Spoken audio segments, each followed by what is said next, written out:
Today's question comes from Green Bay, Wisconsin, and the reader asks the following.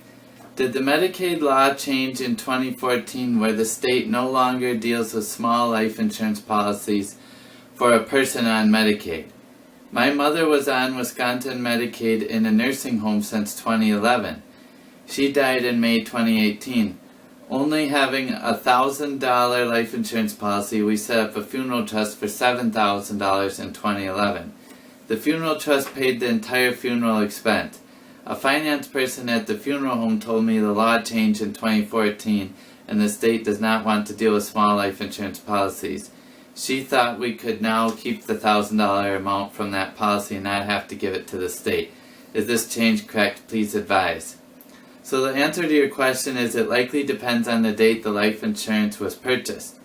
According to the Wisconsin Department of Health Services, repayment will be sought from a member's life insurance policy for life insurance policies created on or after August 1st, 2014.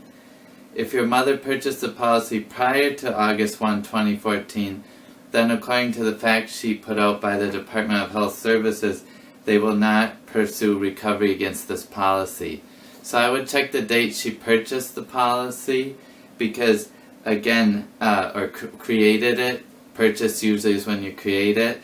That will be probably determinative in this case whether they would seek to recover. It does not list an asset amount or like below this amount. So be aware that just general small policy may not apply, but the date it was created applies. And for my other readers and listeners watching, that August 1, 2014 date is key for a lot of Medicaid asset recovery in the state of Wisconsin.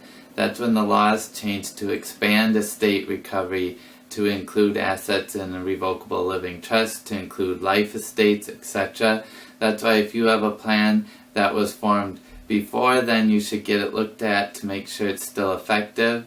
And if you have a trust that predates August 1, 2014, there are some good protections that may still be available in there. But either way, I suggest you review your plan with a qualified estate planning attorney if you're looking for that asset protection from Medicaid and the nursing home. So great question, and again, I would look at the date she took out that policy, see if it was before or after August 1, 2014. Great question, and thank you for asking.